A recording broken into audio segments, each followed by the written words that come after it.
प्रदेश के मेरे सभी साथियों को नितेश सिंह गौर का नमस्कार। साथियों, आप लोगों को सभी लोगों को अवगत ही है कि अपना ऑर्डर सिंगल बेंच से 13 मार्च को डिलीवर हो गया था। उसके एवज में मतलब अपोजिट पार्टी ने जो 19,000 सीटों की मांग करते हैं सरकार से, उन लोगों ने डबल बेंच में मुकदमा कर दिया है हम लोगों के खिलाफ। और मतलब उन लोगों ने जो सिंगल बेंच का हमारा ऑर्डर है उस पर उन्होंने स्टे की मांग की हुई है, और जो एटीआरई से हम लोग बिन हुए हैं उसको उनको हराना मकसद है। तो साथियों, जो भी आप लोगों को पता ही है कि सबसे पहले जो भी डीवी में डबल बेंच में मामला आया इनके उसमें, तो मैंने सबसे पहले अपनी बायोमेट्रिक करा के मैं भी विगत जो भी दो डेटें लगी हैं वहाँ पे उपस्थित हुआ था। और हम लोगों का मेन मकसद अब ये है कि एटीआरई को डिफेंड करते हुए टेट को चैलेंज करके उन विपक्षियों को हराना और अपनी नौकरी को हासिल करना 69,000 शिक्षक भर्ती में। ठीक है ना। तो आप लोग को मैं बता देना चाहता हूँ कि पिछली जो भी दो डेटें लगी हुई थी विगत, उसमें मैं उपस्थित हुआ था। और 25 अप्रैल वाली जो अपनी जस्ट पहले की डेट लगी हुई थी, तो वो बहुत ही इंपॉर्टेंट डेट थी, जिसमें हम लोगों ने अपने सुपर सीनियर एसके कालिया वरिष्ठ अधिवक्ता जो है पूरे लखनऊ सिंगल बेंच के सबसे वरिष्ठ अधिवक्ता हैं, और उनके जूनियर ही हैं जो मुकदमे को हमारे सुन रहे हैं, राजन रॉय सर और मनीष माथुर सर, वो उनके जूनियर ही हैं।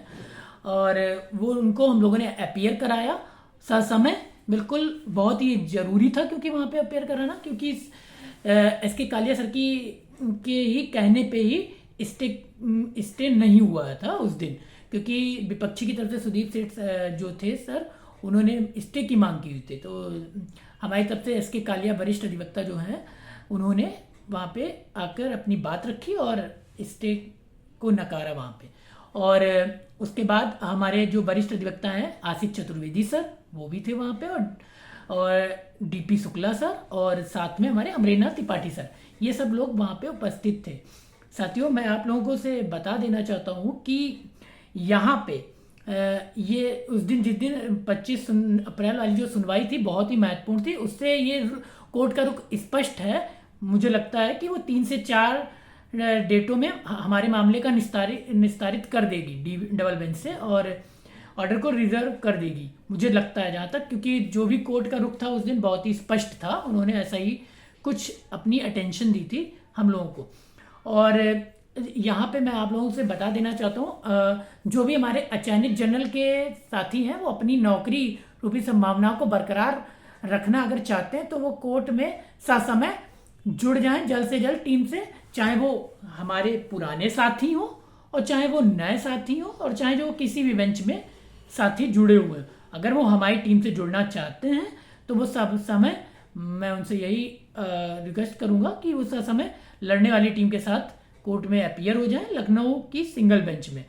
साथियों, और मैं आप लोगों से और भी कुछ बातें आप लोगों से बता देना चाहता हूँ कि जैसे कि टीम हम आप लोगों की टीम लड़ने के लिए कोर्ट में उपस्थित हुई डबल बेंच में, तो और भी कुछ साथी हमारे बीच के ही लोग जो हैं वो भ्रमित करने के लिए आप लोगों को कुछ प्रलोभन देके, कुछ राशि कम करके आप लोगों को प्रलोभन दे रहे हैं कि हम इस तरह के अधिवक्ताओं को उतारें। तो उनसे आप लोग खुद स्वयं समझदार हैं कि उन लोगों से मुझे लगता है आप लोग बच के ही रहेंगे, और कंधे से कंधे मिला के टीम का आर्थिक स्थिति को मजबूत करेंगे, ताकि टीम जो है, टीम ने जो आपकी टीम ने जो ये एसके कालिया साहब का और आशीष चतुर्वेदी सर का चयन किया है, उसमें आप लोग टीम का हिस्सा बन के उनको मजबूती देके टीम को अपनी सहायता प्रदान करेंगे, सहयोग प्रदान करेंगे।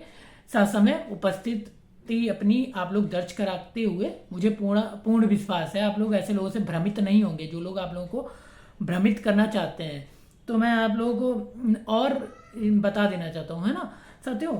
और 2 जगह मैं और आप लोगों से बता देता हूँ कि साथियों, जो भी साथी हैं हमारे जुड़ रहे हैं कोर्ट में जनरल के, वो 2 जगह अपना किसी भी तरह से अपने नाम को 2 जगह आगे ना बढ़ाएं, एक ही जगह आगे अपने नाम को बढ़ाएं, क्योंकि ये लीगली रूप से सही होता है। अगर 2 जगह आप अपने नाम को, तो ये इलीगल होता है, ये सही नहीं होता है।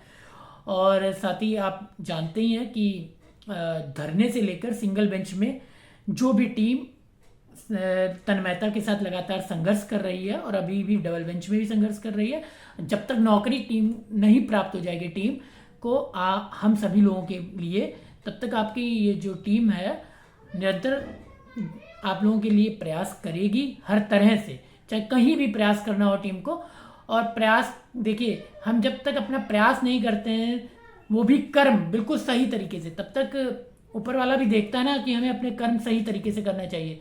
तभी हम लोग भी उसमें धुन में जुटे हुए हैं कि एक ना एक दिन हम लोगों को नौकरी अवश्य प्राप्त होगी। इसलिए हम लोग लगातार निरंतर संघर्षित हैं और अभी भी हैं। देखिए, आप लोगों को डिफेंड तो करना ही पड़ेगा हम लोगों को, है ना, चाहे विपक्षी आए तो अपनी बात को, जो भी हम लोगों के लिए बैलेंस में जो भी ऑर्डर था उसको आप लोगों को डिफेंड करना ही है, तो उसके अर्ज हम लोगों को करना ही पड़ेगा, चाहे कुछ भी हो। तो मैं यही कहना चाहूँगा आप लोगों से कि आप लोग समय जुड़ जाइए, और बाकी आप लोग किसी भी बहकावे में, मुझे लगता है आप सभी लोग मैच्योर हैं तो नहीं आएंगे। आप लोग सभी एक शिक्षक ही हैं, तो शिक्षक सभी बात लोगों को समझते हैं और सभी चीज़ों को जानते हैं, तो भ्रमित नहीं होंगे आप लोग। और मैं आप लोगों से एक और विशेष सूचना है, आप लोग सभी लोग जानते हैं, जैसे मुझे लगता है सबसे ज़्यादा कम गुणांक वाले लोग, हमारे जो भी जनरल के साथी कम गुणांक वाले ऊहापोह की स्थिति में ज़्यादा रहते हैं।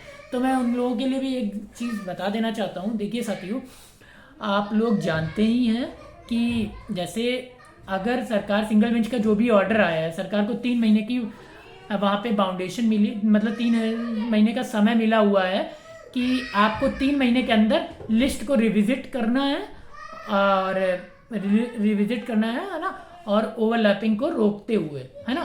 तो डबल जो ओवरलैपिंग करवाई गई है, और तो मुझे लगता है यहाँ से ये चीज़ निकल के आएगी कि सरकार को जो ये इसको लिस्ट विजिट करने में परेशानी होगी, मुझे लगता है। अगर जैसे बाय द वे हम लोग एटीआर को डिफेंड कर लेते हैं और टेट पे भी जीत जाते हैं, फिर भी जैसे अगर रिविजिट का फिर भी अगर आता है कुछ ऐसा, तो उसमें जिले बदलने की बड़ी चांसेस हैं। तो जो कि जैसे दोबारा भर्ती खुले, तो इससे मुझे नहीं लगता है। तो मुझे लगता है अंत तक जो भी कोर्ट में मौजूद रहेगा, उसको भला होने की ज़्यादा संभावनाएं मैं व्यक्त कर रहा हूं अपनी तरफ से। क्योंकि देखिए, भर्ती हमारी 69,000 की एक तरीके से पूरी हो गई है, बाउंडेशन भी है कहीं ना कहीं। तो मुझे लगता है अंत में जो भी लोग याची के रूप में वहाँ पे प्रस्तुत होंगे, तो उनको संभावनाएं ज़्यादा मुझे लगता है मिलेंगी, क्योंकि बहुत बड़ी मात्रा में सीट देने में सरकार भी मुझे इंटरेस्टेड नहीं नज़र आती इतनी जल्दी। इसलिए उन लोगों को आप लोग भी, मुझे लगता है आप लोगों को तो और जल्दी ही जुड़ना चाहिए, जो जिनके भी लो गुणांक हैं उनको, साथियों को। क्योंकि जिनके अगर by the way list revisit भी होती है, तो प्रबल चांस उनके रहते हैं जिनके थोड़ा सा हाई गुणांक है ना। तो बाकी साथियों, मुझे यही आप लोगों से, मतलब आप लोगों के बीच लाइव आकर यही आप लोगों को सूचना देनी थी, यही आप लोगों को डबल बेंच से संबंधित महत्वपूर्ण जानकारियां देनी थी। आगे जो भी होंगी और भी महत्वपूर्ण जानकारियां, सूचना देनी होगी, तो आप लोगों के बीच आगे मैं फिर से लाइव आता रहूँगा आप लोगों के समक्ष, और अपनी बात को रखता रहूँगा, आप लोगों के बीच दोहराता रहूँगा। तब तक के लिए आप लोगों से मैं आप सभी साथियों से अपनी फिर से विदा लेता हूँ। फिर आगे जो भी सूचना आप लोगों के लिए होगी, मैं महत्वपूर्ण, वो आप लोगों के बीच मैं आऊँगा। ठीक है सबसे ये साथियों, आप लोगों को नमस्कार मेरा।